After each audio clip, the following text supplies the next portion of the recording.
What's up guys, Mike here, the Detroit Board, checking out the brand new Galaxy Note 7. This is Samsung's most important flagship phone of the year and brings a lot of new features and a great new design. So the Note 7 really picks up on most of the specs and designs of the Galaxy S7 and S7 Edge and kind of combines them together while retaining the S Pen stylus. So this brings a bunch of new features to the Note series, such as a curved edge to the display which narrows the grip of the phone. We also get water resistance for the first time on the Note series. New is an iris scanner. This is the first for any smartphone and it works surprisingly well. And for the first time, Samsung has added a USB-C connector. So getting to the box, some very nice details here. You'll see the S Pen sort of embossed on the side, and along the back you'll find all the specs for the phone. So we will have to crack into the seal to open up the box, and once you open up the box, inside you'll find this really nice blue color, which is a great complement to the coral blue phone I have here. So I want to save the best for last, so let's set the Note 7 aside and get all of the accessories out of the way, and there's quite a bit of them. First up, underneath the phone is a box containing our paperwork and the SIM ejection tool. And of course, this will vary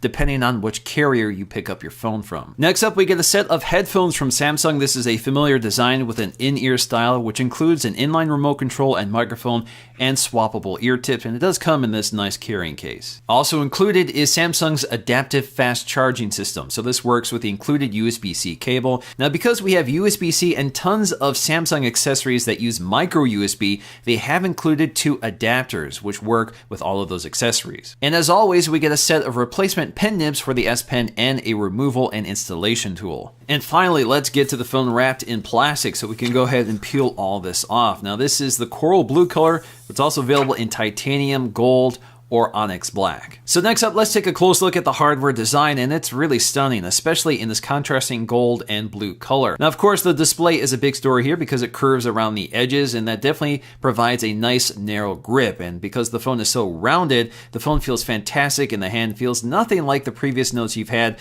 which felt more chunky or more boxy. This feels a lot more like a conventional smartphone, like the Galaxy S7. So once again, built into the back of this phone is fast wireless charging, in addition to Android Pay, NFC, as well as Samsung Pay and all those features that we've seen before. The camera system is the same one from the Galaxy S7 and S7 Edge, so that's 12 megapixels with an f1.7 aperture, with face detection, autofocus, optical image stabilization, and an LED flash. Also next to that LED flash is a heart rate monitor, which is used with Samsung Health. So along the edge of the phone, you won't find any of those chamfers, just a smooth continuous surface matching the glass and metal frame. So along the right side, we'll find a power button. Along the left side, we'll find our volume controls. Along the top of the phone, we'll find a micro SD card slot and nano SIM tray. So SD has finally returned to the Note series with this generation. Now, if you look at the tray itself, it does have a gasket around it. That's part of the waterproofing. Now, unfortunately, the Note 7 does not support adaptable storage, so you cannot use the SD card to expand internal storage, but you do get 64 gigs standard. Along the bottom edge, we still have our headphone jack, a USB-C connector, which again is a first for a Samsung phone. We also have our single loudspeaker, which is waterproofed with this generation. And just like the Galaxy S7 and S7 Edge speaker, which is also waterproof, it sounds about the same, which is to say it doesn't sound very good. It's a little tinny, and for some reason, voices sound very robotic, as if the audio is overprocessed on this phone. And of course, we have our S Pen stylus, which has been color matched to the design of this phone, and it's really nice. Now, just like the previous generation, the S Pen is ejected by pressing on the button and pulling it out. And this time, it can't be inserted incorrectly, so it will block you from inserting it backwards, so that issue is now resolved. So for the most part, the S Pen design is very similar to the previous generation, but it is a little shorter, and the S Pen nib is definitely narrower. And the other nice tweak here is that the button along the side now acts as an eraser, so if you want to erase whatever you've written, just hold the button down. And of course, the S Pen stylus itself is also waterproof, so you can use this underwater. So getting to my favorite part of this phone, and that is the display. This is a 5.7-inch Quad HD Super AMOLED display with an adaptive brightness setting that can boost the brightness of the display to over 1000 nits in bright sunlight conditions, and it definitely works. So if you take this outside and cover up the sensor in a bright sunlight day and then take your hand off it, you can see it respond very noticeably. So this is a great phone outdoors in terms of visibility. Down below, returning once again, is Samsung's fingerprint scanner, which is a little slow on this device. I'm not sure what that is. Maybe software updates will improve this in the future, but it's definitely slower than other competing flagships flagship smartphones. And of course, once again, we have our backlit Android navigation keys. Now toward the top of the phone, we also get some new features, but of course we get some old ones as well, including an earpiece which is now waterproof. It could be a little louder, but it's a decent sounding earpiece nonetheless. We also get a very wide angle 5 megapixel quad HD camera with an f1.7 aperture. Definitely one of the best front facing cameras you can get today, and it's basically the same one that's also on the Galaxy S7 and S7 Edge. A new system up here is the iris scanner, and that combines an infrared light to light your face and a separate camera for reading your irises. Now this technology actually works extremely well, although it's not as reliable as a fingerprint scanner. Now this works basically the same way as a fingerprint scanner, but instead of just holding your finger to the home button, you actually have to swipe up on the lock screen. So you have to wake up the lock screen, swipe up, and then it scans for your face. And if it can't see your face right away, it'll actually give you a display showing you your face in relation to the camera. So then you line up your eyes to the iris scanner. Now for the most part, this works very well. Now because I wear glasses, I really don't use this feature at all because it's just not reliable enough. But if you're outdoors and it's cold and you're wearing gloves, I definitely see where this feature is useful, especially where I live. The good news here is that you can use both the iris scanner and the fingerprint scanner simultaneously, so you can choose one or the other. So I don't think there's any harm in setting up the iris scanner, even if you don't plan to use it very frequently. So as I mentioned earlier, this is the first Note to be IP68 certified, like a lot of Samsung devices. So that means it's dust proof and water resistant up to 1.5 meters at 30 minutes. So don't take it swimming, but it is splash and submersion resistant. So when it comes to our specs, the Note 7 gets 4 gigs of RAM and 64 gigs of onboard storage. But when it comes to our CPUs, things get a little complicated, and that's because we have two options depending on where you are in the world. So in the US, most of the phones are coming with a Snapdragon 820 with an Adreno 530 GPU. In other parts of the world, you're getting the Samsung Exynos 8890 octa-core processor with a Mali T880 GPU. So for the most part, the Adreno 530 on the Snapdragon is better for graphics and gaming performance, while the Exynos seems to have an edge on overall CPU speed. So for the most part, both phones are definitely very powerful. And in my case, because I have the Snapdragon 820, which is pretty standard for 2016 flagship smartphones, we get pretty predictable Geekbench scores, which is on the high end today, but definitely not breaking any new ground. So when it comes to day-to-day performance, I think most people are going to be very satisfied with it because it's a very smooth operating phone and it's able to handle all of its features really well. But if you're used to a near stock Android experience without all of these features, it definitely doesn't feel as fast, especially when loading apps or loading some of the features or navigating around the interface. It just doesn't feel as quick and snappy as I would like to see. The Note 7 is packing a fairly large battery, 3500 versus 3000 from the Note 5, so that's a pretty big jump. So in terms of battery life, I'm seeing about 6 hours of on-screen time at maximum brightness. That's about an hour better than the typical smartphone, which usually does around 5 hours at best. In terms of the camera's quality, this is one of the best cameras I've tested on a smartphone to date. It's quick to launch, quick to focus, and quick to snap a photograph. It's always ready to go and produces outstanding images in a variety of lighting conditions. Images find focus accurately with crisp detail and balanced exposure, so the camera doesn't wash out highlights or underexpose shadows. With such a wide aperture, the camera really does produce some of the most professional photos I've seen in a smartphone without obvious overprocessing or softening. The camera does have a very shallow depth of field, which creates beautiful images, but also means you have to spend more time monitoring your focus points to make sure you're focusing on what you want. Low light is where the camera really stands out with excellent detail and exposure while preserving color and saturation, which is where most smartphone cameras struggle. Video quality is also outstanding on this phone with optical image stabilization and high bitrate 4K video recording. So you're able to achieve some of the best looking 4K video you can get on a smartphone today. We do have continuous autofocusing on this camera and it's really smooth and unobtrusive, so you don't have the hunting around like you typically see with these large aperture lenses. So that makes handheld 4K video on this phone really outstanding. So digging into the software, of course, there's a lot going on with a Samsung phone, and that starts right on the lock screen. So we have our always on display, which is currently showing my date and time and battery status in addition to my notification badges. So if I want to access those, I just double tap and then I have to unlock my phone. I can use whatever method I prefer here. So this takes me right to the app that's pushing the notification. And of course, if you want to see more, just double tap on those notifications and it expands it out. But you notice there is another icon here, and that is a note. So this allows us to pin notes right to the lock screen. This works with the S Pen. So if I eject the S Pen, I can jot a note down right on the lock screen without leaving it. So let me just do what I just did, which is test, draw a little doodle there, click pin, and this will save it to the lock screen. So if I go back to the lock screen, just double tap it, and I have quick access to it without unlocking the device. And of course, you can save this to your Notes app as well, so it's always there. Now, of course, this screen is highly customizable, and you can see that it acts as a screensaver, so it moves around on the screen so it doesn't burn in.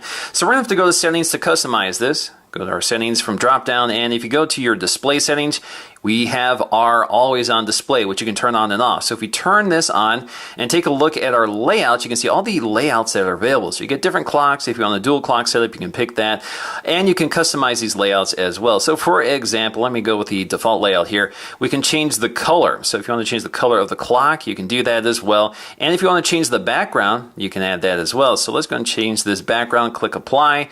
And now if you go to the lock screen, you can see the always on display is a lot more colorful. There's a few other things you can do here as well. So if you want to turn off your notifications so you don't see them on the lock screen, you can do that as well. You can also change the content that's displayed if you want your calendar or if you just want an image. So if you like one of those wallpapers that we've seen before, you can apply that as well. You won't see anything else besides that wallpaper though. You can also schedule this. So this is only on during certain parts of the day. So if you don't want this on at night, you can schedule this for start and end time. Now in terms of the lock screen, we can also quickly launch into our phone dialer or the camera app or expand out our notifications. And again, this is also modifiable under settings. So if you go to settings here, go to our lock screen, and then we can change our info and app shortcuts. So if you want to dual clock, you can turn that on. If you want to add your owner information, you can do that, or change the app shortcuts. So if you want to change the left or right shortcut, you can pick from any app you want. Another feature appearing for the first time on the Note 7 is the Edge screen. So you can invoke it by swiping across on the tab along the side, which you can reposition here.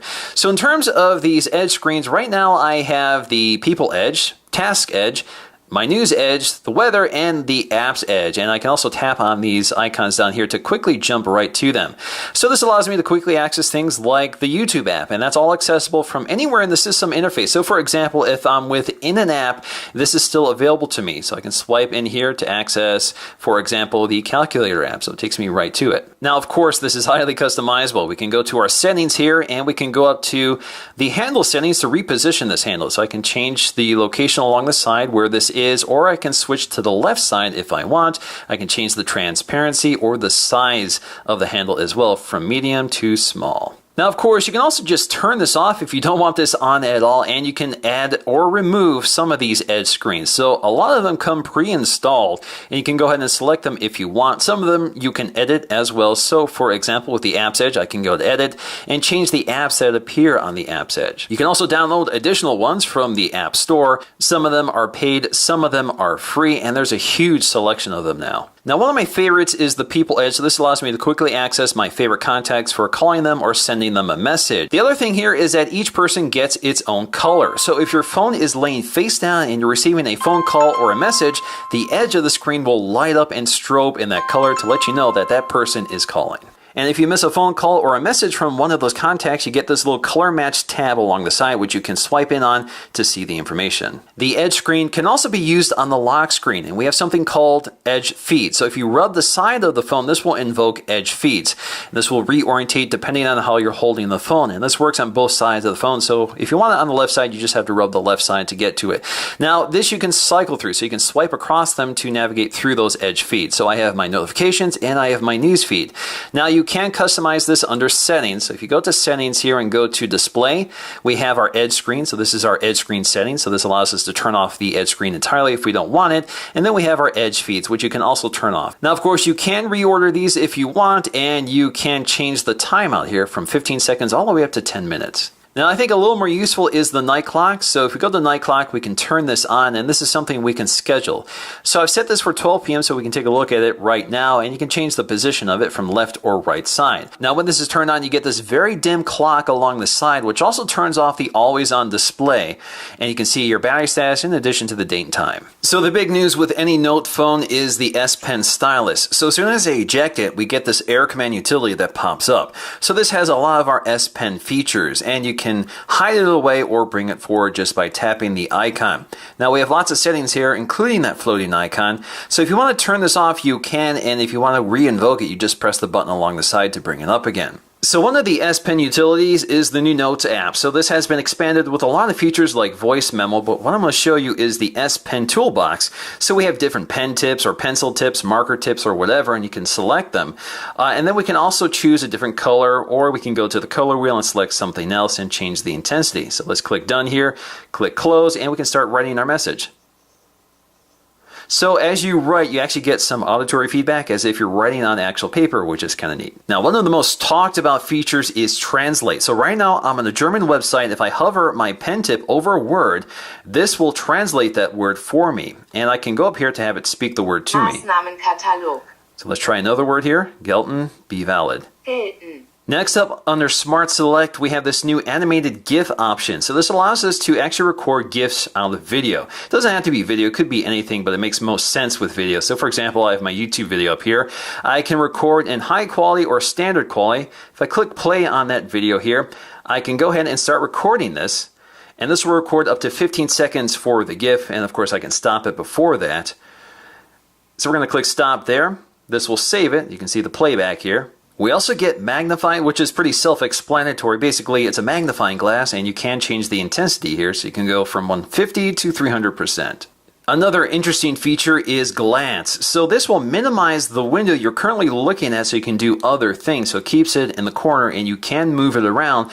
And if you want to glance back to it, just hover your cursor over that window.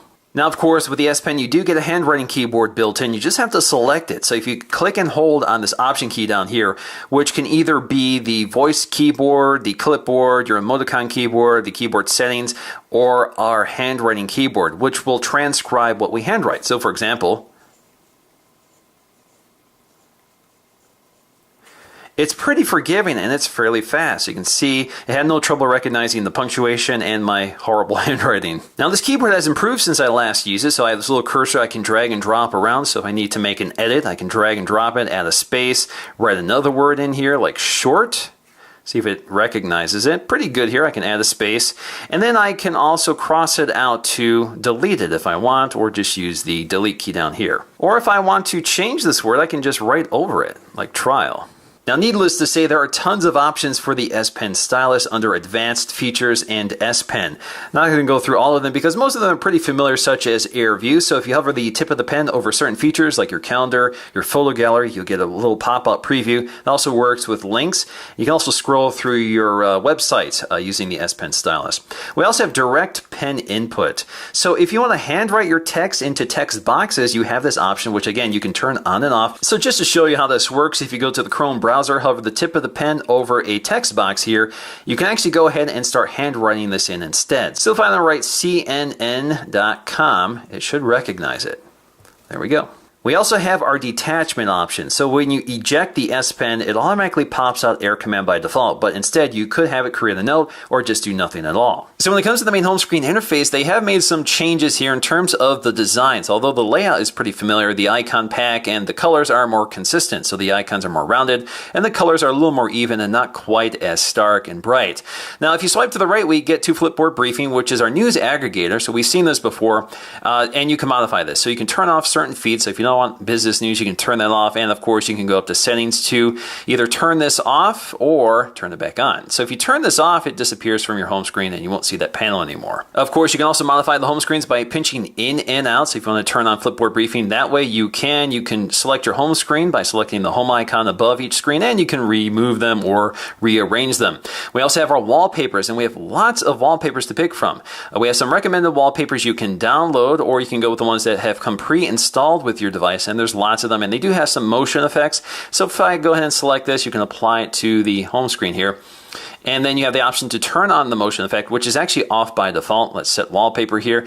And it's a pretty subtle effect. So you can see when the device moves around here, the wallpaper sort of moves with it. Now for some of these wallpapers, the motion effect on the lock screen is actually different than the home screen. So you can see with this particular wallpaper, this actually color shifts as you move it around. Now you're not just limited to wallpaper, so you can theme out your entire interface. So we have wallpapers, themes, and icons. So you can select different icon packs, so you have to download those from the store, and there's lots of them to look at. Or you can just select themes, which will change everything from the fonts, the sound profile, wallpapers, and the icon pack. And there's a lot to pick from, and some of them are paid and some of them are free.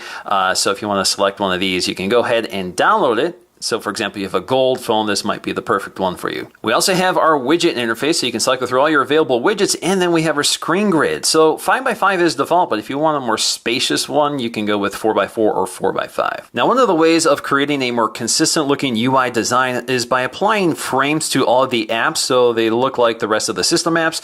So for example, the third-party apps are either rounded off or they've applied these frames around them. And you can turn this off if you don't like it. You have to go to Settings, go to Display, go to our icon frames and select icons only, click done.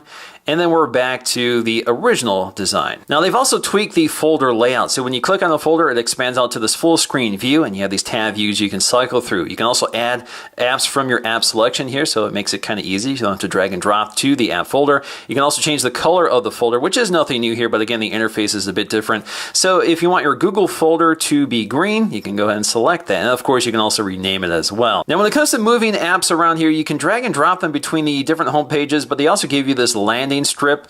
So if you tuck your icons up here, you can do this with multiple icons as well. You can tuck them up into this strip up here and then move to the home screen you want to drag and drop them to, which is kind of a handy feature. So when it comes to the app drawer, many of the apps have already been rearranged into folders for us. You can tap on those, rename them, color them a different color, and then you can see that in order to add different apps to those folders, you actually have to drag and drop them. You can't add it right from the folder itself. So you have to go up to Edit and drag and drop the apps to those folders, or just drag and drop them over each other to create new folders. Now for apps that you can uninstall or disable, you get a minus sign here. And in most cases, you can only disable them, but for apps I've installed, I can go ahead and uninstall them. But for the rest of the apps, they're system apps that you can't uninstall, and we're going to click done. But you can rearrange them from A to Z. This keeps the folders up top and rearranges the rest of them into their alphabet. So getting to our drop-down notification shade, you can see down below we have all of our notifications in addition to clear all and our notification settings. So if you want to limit what notifications are being pushed, that's a quick way of accessing them, which is very nice to have from the drop-down shade. More interesting is all the new toggles up top and the change in the interface design. So instead of scrolling left to right, you now expand out to this grid view. And for the most part, all of them are visible.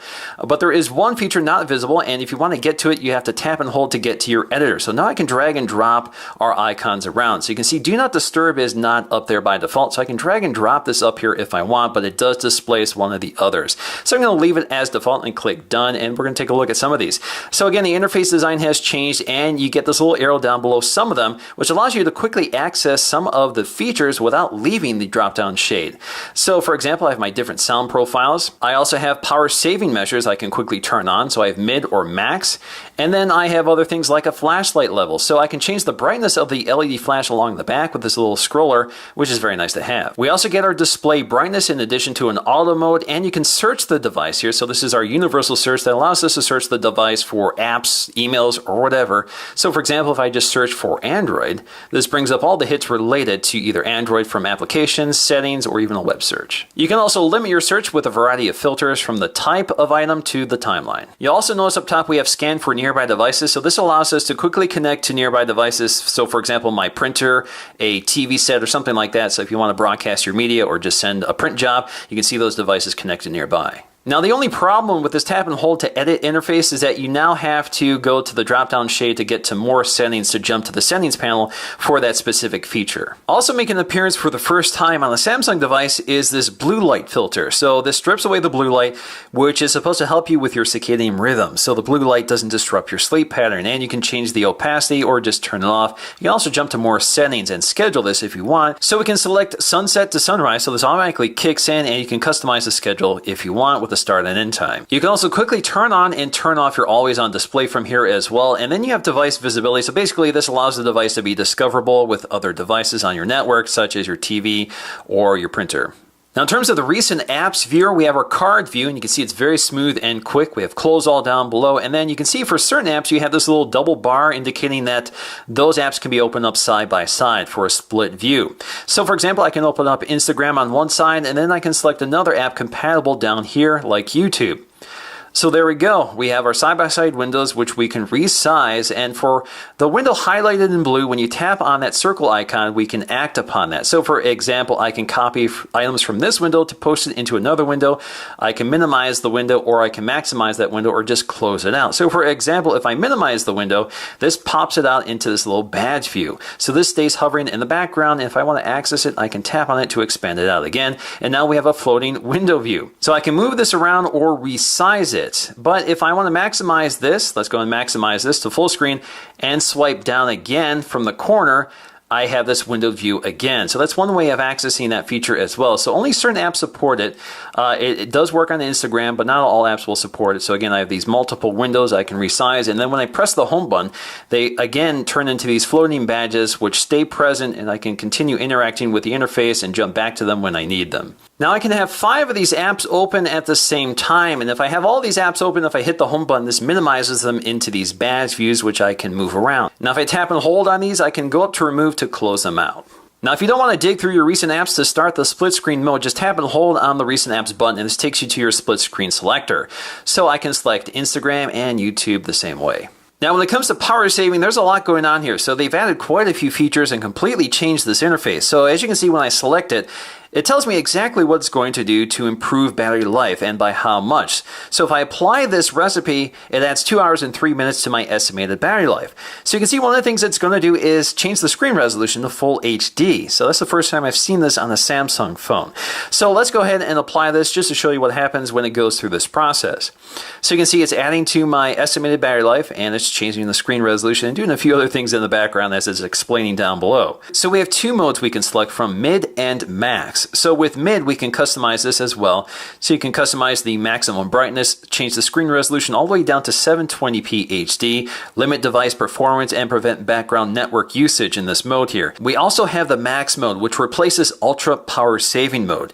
So you can see that this will dramatically dial back performance, screen resolution, and many of the features of this phone. You can see exactly what it's going to do. And you can customize this as well. So you have a lot more customization options than you did with ultra power saving mode. And you can see that this dramatically improves battery life. Adds about 17 hours and 26 minutes to battery life. So we're going to click apply. So there we go. We basically have limp home mode. The idea here is to maximize battery life for essential functions like your phone dialer, messaging, internet browsing, and of course settings. You can add a few other apps, but you're limited to a certain number of apps in this mode. You have your notifications down here as well. And if you want to turn this off, you can go and turn this off. Another new feature is Secure Folder, which replaces private mode. So Secure Folder is protected behind the password, your iris scan, or your fingerprint scan. So this is where you can lock down apps, images, documents, that sort of thing.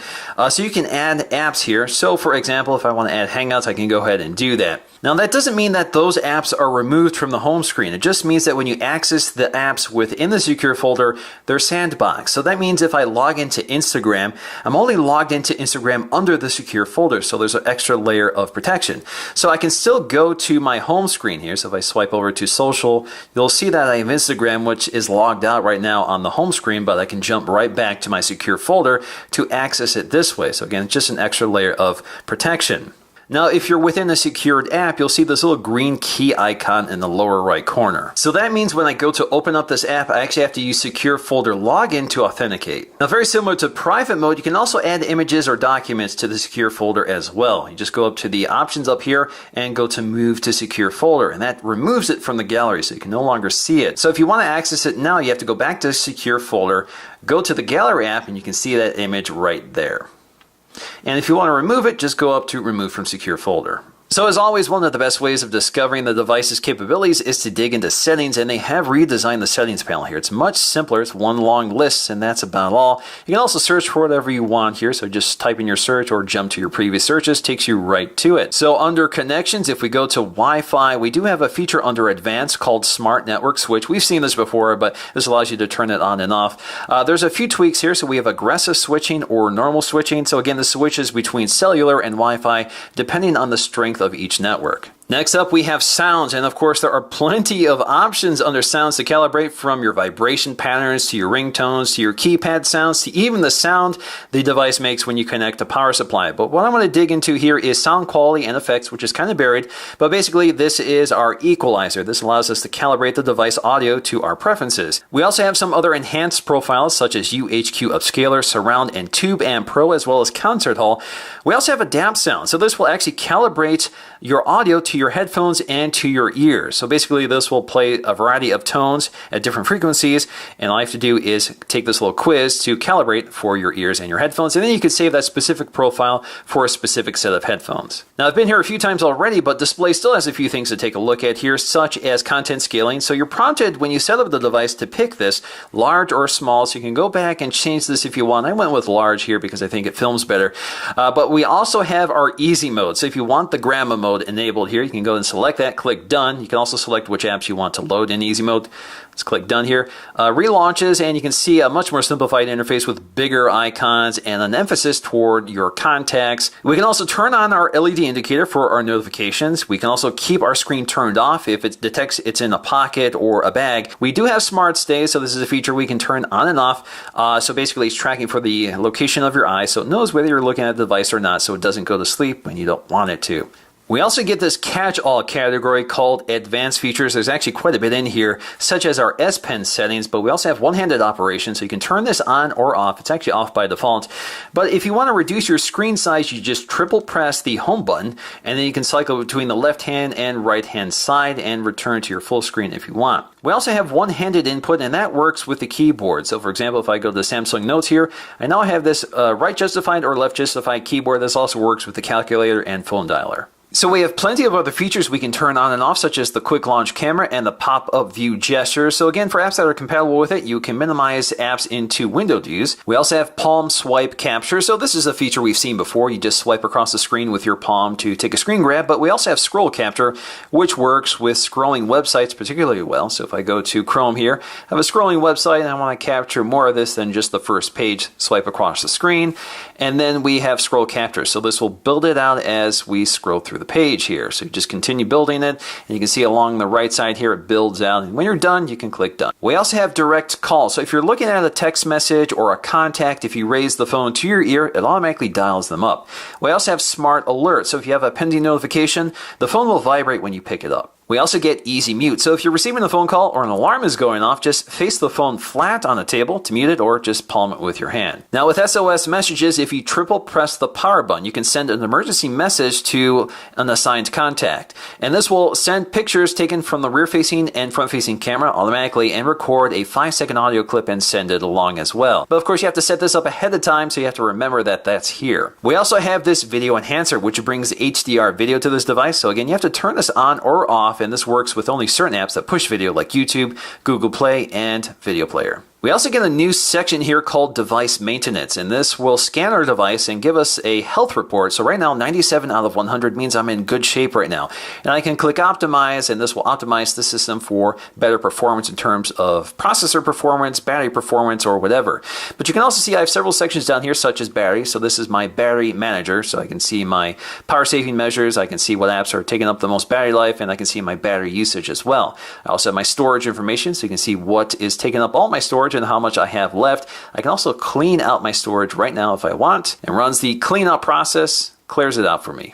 We also have our RAM usage, so you can see what is taking up our RAM and how much RAM is currently in usage, and of course I can also clean that up right now as well. Next up, let's check out the camera app, which launches very fast. And the camera app has been redesigned. You'll notice that we have these 3 dots down below, which indicates that we have 3 pages to swipe across. So if you swipe to the right, we get to our modes, swipe to the left, and we get to our filters. You can also switch between the front-facing and rear-facing camera by swiping across the screen. Of course, we get lots of settings as well. So we have our picture size. So I've gone with 9.1 because it's cropped to 16:9. Otherwise, you can go up to 12 megapixels at 4:3. We also get our video resolution, so we have Ultra HD or Quad HD, which is the resolution of the display. We do have tracking autofocus, so if the subject is moving and you focused on the subject, this will continue tracking it no matter where it goes. We also have shape correction, which will correct distortion in pictures automatically. We also get a feature called Motion Photos, so when you snap a photograph, this will record 3-second video clips alongside that photograph. This is very similar to Live Photo, although it doesn't include audio. We also get voice control once again, so you can command the camera remotely, such as saying, shoot, record video. While recording video, you can see that we can pinch in and out to zoom, pause it, take a photograph, or just stop it. Now you see you're limited to 10 minutes at a time when you're recording in 4K. Now in terms of tracking autofocus, if you tap on the subject, you can see it will follow that subject no matter where the camera goes and maintain focus and exposure on that subject. And when you're taking the photograph, just tap and hold and you can take a burst shot. So checking out these modes to the left, we do have Pro Mode, which allows us to manually control just about everything. And you can see how many metering points we have on here as well. So we have our autofocusing, so we can select our focus manually, white balance. We also have our filters, exposure, our aperture, and our ISO levels. We also have our metering mode, so we have matrix, center weighted, or spot, and then we also have our AF area, so either multi or center focused. Now we have plenty of other modes from panorama to slow motion, hyperlapse. We have selective focus, which allows us to focus the subject in the foreground and blur the background, or vice versa. We also have live broadcast, which allows us to broadcast video right to YouTube from our device without going to the YouTube app. Now for those S-Voice fans out there, that is still here, and it's still the only voice assistant that can be activated from the lock screen. Hi Galaxy, what's the weather tomorrow? Saturday, expect thunder showers. So the Galaxy Note 7 is the ultimate flagship smartphone. It has the most features of any smartphone today and one of the best designs with one of the best displays and camera systems. And of course, it has tons of software features, which makes it a fun phone to play with, especially if you really love technology as much as I do. So this is definitely a fun phone to have, and I really enjoy exploring its capabilities. Of course, it's not perfect. There are a few things that could use improvements, like the speed of the fingerprint sensor, the sound quality of the waterproof loudspeaker, and the software experience could be sped up a bit. But of course, it's a very expensive smartphone, $850, so that's a significant price premium over the Galaxy S7 Edge, which has many of the same specs. So really, you're just paying for the larger display, the S Pen stylus, the iris scanner, and the larger battery, which might improve your battery performance overall. And ultimately, with waterproofing, wireless charging, and just all the other awesome features that are available in the Note 7, definitely think this is a phone to look at if you're looking at the best smartphone today. Alright guys, hope you enjoyed this look at the Galaxy Note 7. If you like this video, please give it a thumbs up to let me know, and I'll see you again in the next video.